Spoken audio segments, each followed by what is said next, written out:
வணக்கம். நான் உங்கள் ஜெயா. இன்றைக்கி நம்ம இந்த வீடியோவில் தமிழருடைய உடை உற்பத்தி அறிவியலை பற்றி தெரிஞ்சுக்கலாம் வாங்க. உலகத்தில் இருக்க பல ஆதிக்குடிகள் வெறும் மரத்தோடைய தழை இலைகளை வச்சு ஆடையாக அணிஞ்சு காட்டில் திரிஞ்சிட்டு இருக்கும்போதே தமிழர்கள் பருத்தியிலேருந்து பட்டுலேருந்தும் நூல்களை எடுத்து அதை ஆடையாக நேர அறிவியலை தெரிஞ்சு வச்சுட்டு இருந்தாங்க.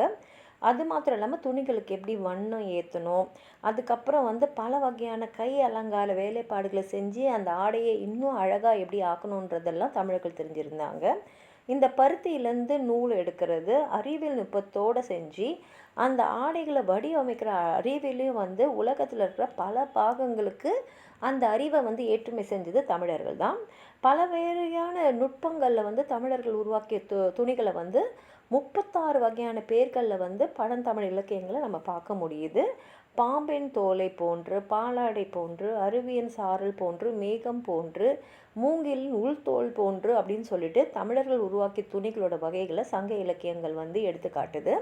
நெசவு தொழிலில் ஈடுபட்டிருந்த பெண்களை பருத்தி பெண்கள் அப்படின்னு புறமில் 326வது பாடலில் நம்ம பார்க்க முடியுது.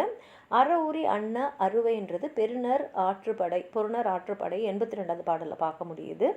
கோபத்தன்ன தோயா பூந்துகில் அப்படின்ற பாடல் மூலமாக திருமுருகாற்றுப்படை 15வது பாடலில் நம்ம பார்க்க முடியுது. துகில் ஆய் செய்கை பாவீன தன்னன்றது அகநானூறு 293வது பாட்டில் இருக்குது. அது மாத்திரம் இல்லாமல் எகிப்தில் ஆயிரக்கணக்கான ஆண்டுகளுக்கு முன்னாடி இறந்து போன உடல்கள் பலவிதமான பொருட்களை வச்சு அதை அழியாமல் பதப்படுத்தி கல்லறைகளை வச்சு பாதுகாத்துன்னு இருந்தது நமக்கு தெரியும். அந்த அரசர்களுடைய அந்த இறந்து போன உடல்கள் மேலே இந்திய மஸ்லின் துணிகள் தான் போர்த்தப்பட்டிருக்கு. இது இப்போ நம்ம கண்டுபிடிச்சிருக்கோம். அதே போல் அந்த காலத்தில் பாண்டிய நாட்டில் நெய்யப்பட்ட தாமரை மலர்கள் பொறித்த பட்டு துணிகள் ரோம், கிரேக்கம், எகிப்து, அரேபியா, இலங்கை, கடாரம், சவகம், சமபாகம், போர்ச்சுகல் ஆகிய நாட்டில் இருக்கிற மன்னர்களுடைய அரண்மனையில் அலங்கரிச்சிருக்காங்க. பருத்தி நெசவு முதல்ல இந்தியாவில் தான் செய்யப்பட்டிருக்கு. அங்கேருந்து தான் இந்த அறிவு மேலை நாடுகளுக்கு பரவிச்சுன்னு சொல்லிட்டு சான் மார்ஷல்ன்றவர் சொல்லியிருக்காரு. பண்டைய கால வரலாற்று ஆய்வாளர்கள்லாம் மேலை நாடுகள் இந்தியாவிலேருந்து இறக்குமதி செஞ்ச பொருட்களில் துணியும் ஒன்று அப்படின்ட்டு தெரியுது. அதனால் பண்டை தமிழர்கள் துணிகளை ஏற்றுமதி செய்கிற அளவுக்கு முன்னேறி இருந்தாங்க. அதே மாதிரி இந்தியாவில் முதல்ல மேற்கொள்ளப்பட்ட அதிச்சநல்லூர் அகழ்வாழ்வில் நமக்கு நிறைய பொருள் கிடச்சிருக்கு. மண்வெட்டி, கொழு, நெல், உமி இது மாதிரி நிறைய பொருட்கள்.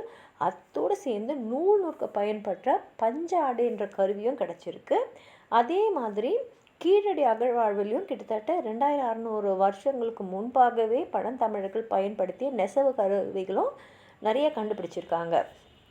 இதெல்லாம் பழந்தமிழர்கள் நெசவு தொழில்நுட்பத்தை அறிவியலில் நல்ல முறையாக அறிவியல் அறிவோடு செஞ்சுருக்காங்கன்றதுக்கு இதெல்லாமே சான்றாக இருக்குது. உங்களுக்கும் இதை பற்றி எதாவது சொல்லணும்னு நினச்சிங்கன்னா கீழே இருக்கிற கமெண்ட் பாக்ஸில் எழுதுங்க. இந்த வீடியோவை லைக் பண்ணுங்கள், உங்கள் ஃப்ரெண்ட்ஸோடு ஷேர் பண்ணுங்கள். சப்ஸ்கிரைப் பண்ணாதவங்களாம் ப்ளீஸ் சப்ஸ்கிரைப் பண்ணி சப்போர்ட் பண்ணுங்கள். நன்றி.